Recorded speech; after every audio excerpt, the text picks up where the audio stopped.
పాత్రికేయ మిత్రులందరికీ కూడా ముందుగా నమస్కారాలు తెలియజేసుకుంటూ, అబద్ధాలకు అసత్యాలకు ఈ ఆంధ్రప్రదేశ్ రాష్ట్రంలోనే కాదు ప్రపంచంలోనే పేటెంట్ హక్కు ఉన్నది వైఎస్ఆర్సీపీ పార్టీకి. ఏదైతే ఆ రోజు 2019లో ఏదే అబద్ధాలతో ఇదే అసత్యాలతో ఒక్క ఛాన్స్ అని చెప్పి అధికారంలోకి వచ్చి ఈ రాష్ట్రాన్ని ఏ రకంగా అయితే ముంచేశారో, మళ్ళీ ఈరోజు ప్రజలు ఇచ్చినటువంటి తీర్పుతో గుణపాఠాలు నేర్చుకోకుండా మళ్ళీ అదే అసత్యాలతో అదే అబద్ధాలతో మళ్ళీ ప్రజలకి విష ప్రచారం, అటు వైఎస్ఆర్సీపీ కానీ వాళ్ళ సాక్షి అవినీతి కరపత్రికతో మళ్ళీ అదే ప్రచారాన్ని కొనసాగిస్తుండడాన్ని చాలా దురదృష్టకరమైన అంశం. ఎందుకంటే మేము అధికారంలోకి వచ్చి 30 రోజులు కూడా కాల.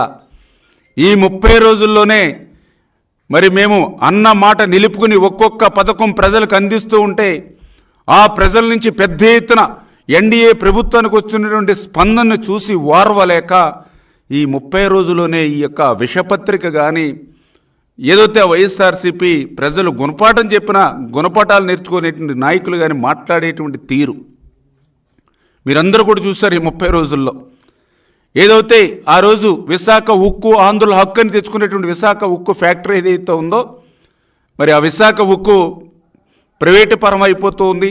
చంద్రబాబు నాయుడు గారు, పవన్ కళ్యాణ్ గారు కూడా అంగీకరించారని వక్ర భాష్యాలు చెప్తూ అబద్ధాలు చెప్పారు. అది మొన్న కేంద్ర మంత్రి ప్రకటనతో ఆ వైసీపీది విష ప్రచారం అబద్ధం అని చెప్పి తేలిపోయినటువంటి పరిస్థితి.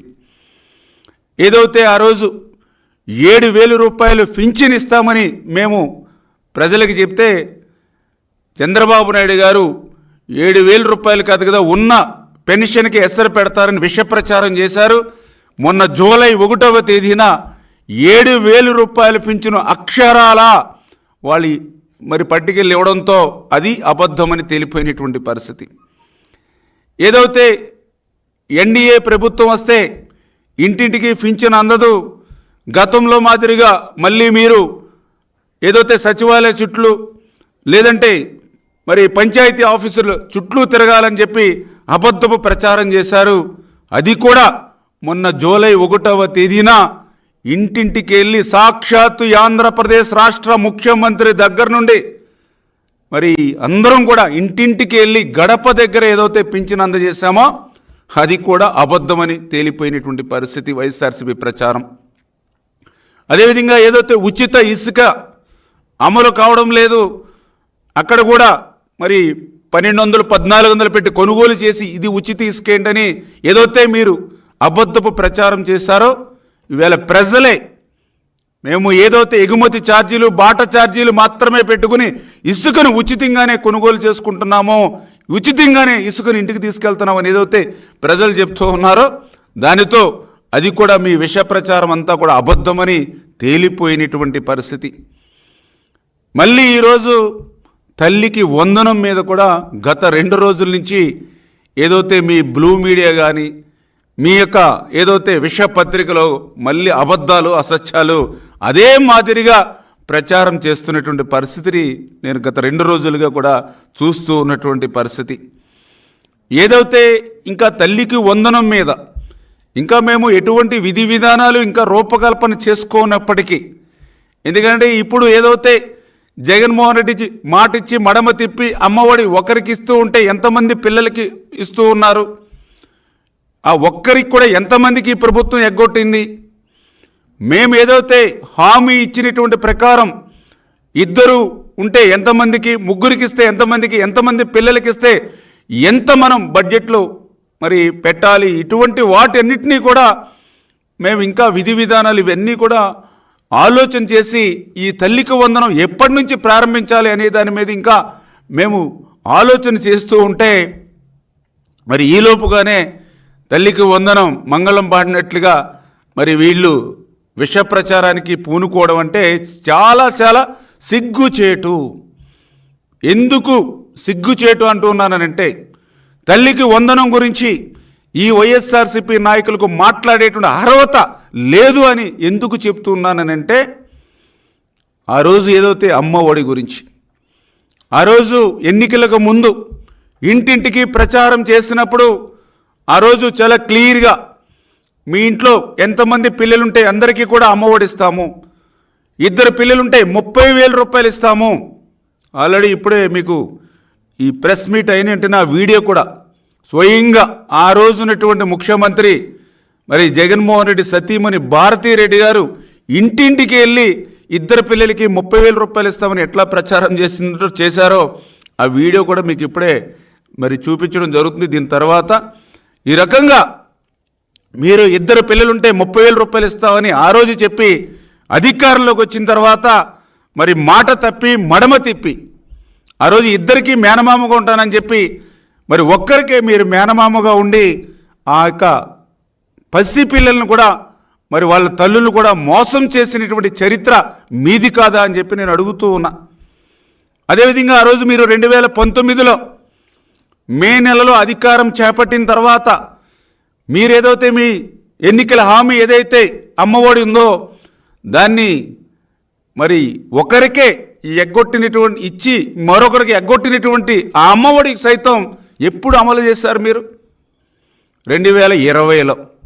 2019లో అధికారంలోకి వచ్చి ఆ మోసం దగా చేసి ఒక్కరికి ఇస్తానన్న అమ్మఒడి కూడా 2020 వరకు కూడా మీరు ఆ పథకాన్ని అమలు చేయనటువంటి మీరు 30 రోజులు కూడా మేము అధికారం రాకకుండానే మరి మమ్మల్ని ప్రశ్నించేటువంటి అధికారం మీకు ఎక్కడుందని చెప్పి వైసీపీ నాయకుల్ని ప్రశ్నిస్తూ ఉన్నా. ఏదైతే ఆ రోజు అమ్మఒడి మోసం దగాతో 15,000 రూపాయలు అన్నారు, తర్వాత దాన్ని 14,000 రూపాయలు అన్నారు, తర్వాత మళ్ళీ మీరు 13,000 రూపాయలు ఇచ్చారు.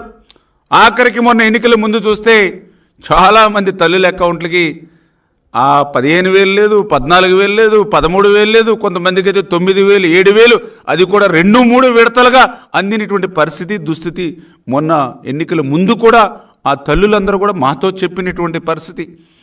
అంటే మీరు 30,000 రూపాయలు ఇస్తారని మాట తప్పారు, కనీసం ఒక్కరికి ఇస్తారన్న 15,000 రూపాయలు కూడా ఇవ్వలేకుండా దాన్ని 14, 13, 9కి మరి మోసం దగా చేసినటువంటి మీరు తల్లికి వందనం గురించి మాట్లాడేటువంటి అర్హత మీకు ఎక్కడుంది? అదే ఈరోజు ప్రశ్నిస్తూ ఉన్నా.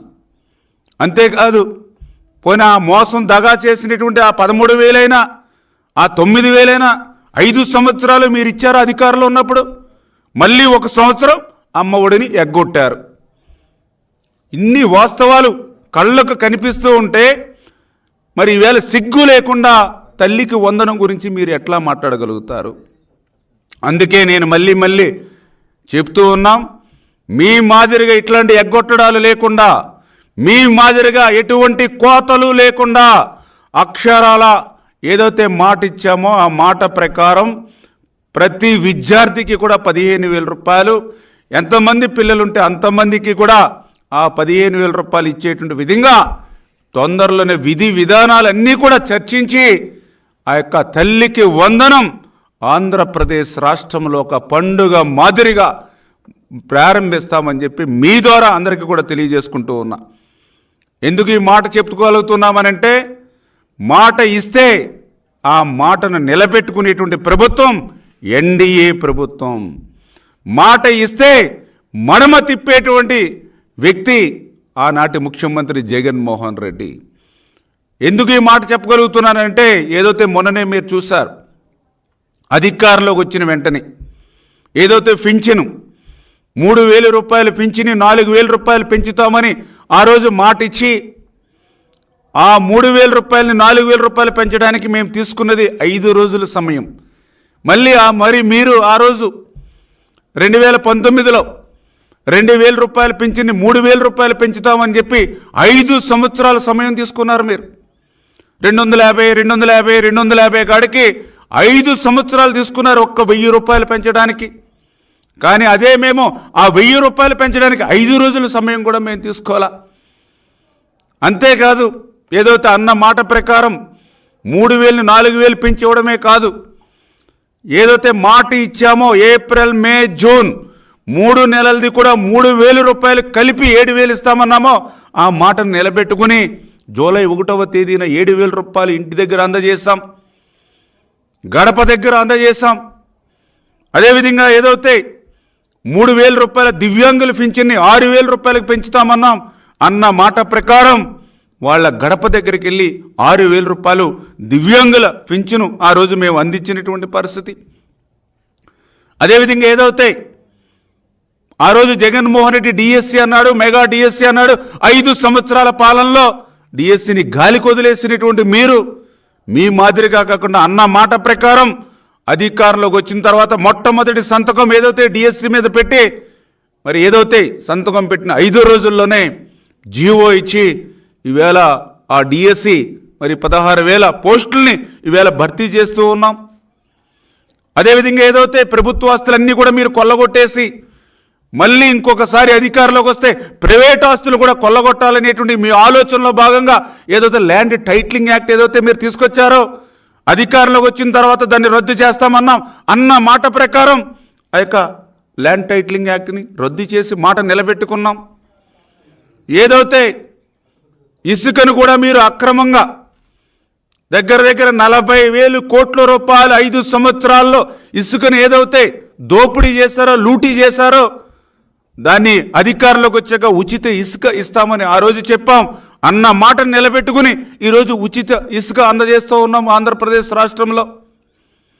అదేవిధంగా ఏదైతే 5 రూపాయలకి పట్టెడు అన్నం పెట్టేటువంటి అన్నా క్యాంటీన్, ఎందుకంటే ఆ రోజు ఏదైతే భవన కార్మికులు కానీ ఆటో కార్మికులు కానీ ఏదైతే గ్రామాల నుండి పరిసర ప్రాంతాల నుంచి పట్టణాలకు వచ్చేటువంటి ఎవరైతే పేద బడుగు బలహీన వర్గాలు ఉంటారో వాళ్ళ కడుపు నింపడానికి హోటల్స్కి పోయి 100, 150, 200 పెట్టి భోజనం చేయలేరనే ఉద్దేశంతో 5 రూపాయలకి ఉదయం టిఫిను, 5 రూపాయలకి మధ్యాహ్నం భోజనం, 5 రూపాయలకి సాయంత్రం భోజనం, 15 రూపాయలు పెడితే రోజంతా కూడా పొట్ట నింపేటువంటి అన్నా క్యాంటీన్లు ఏవైతే ఉన్నాయో అవి మీరు నిర్దాక్షిణ్యంగా రద్దు చేసి పేదల మీద మీరు కక్ష తీర్చుకుంటే ఇచ్చినటువంటి మాటకు కట్టుబడి రేపు ఆగస్టు 15వ తేదీ నుంచి ఆంధ్రప్రదేశ్ రాష్ట్రంలో 183 అన్నా క్యాంటీన్లు ప్రారంభిస్తూ ఉన్నాం.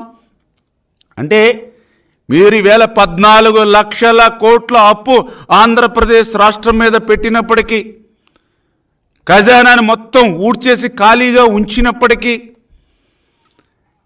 ఏదైతే కలెక్టర్ ఆఫీసుల దగ్గర నుంచి విలువైనటువంటి భూములన్నింటినీ కూడా భవిష్యత్తు తరాల వారికి లేకుండా తాకట్టులు పెట్టుకున్నప్పటికీ ఇచ్చినటువంటి హామీలను ఒక్కొక్కటి నెరవేర్చుకుంటూ ఈవేళ చంద్రబాబు నాయుడు గారు, పవన్ కళ్యాణ్ గారు అహర్నిశలు ఈ రాష్ట్రం కోసం, ఈ రాష్ట్ర ప్రజల కోసం శ్రమించి పనిచేస్తూ ఉంటే మీరు ఓర్వలేక ఇటువంటి విష ప్రచారానికి నోచుకుంటే ఇవాళ ఒక్కడే చెప్తూ ఉన్నా, గత 5 సంవత్సరాల మీ మోసం దగాకు ఆంధ్రప్రదేశ్ రాష్ట్ర ప్రజలు మీ యొక్క 3 అంకెల్లో ఒక అంకెని లేపేస్తే మొన్న మీకు డబల్ డిజిట్ మాత్రమే రిజల్ట్ వచ్చింది.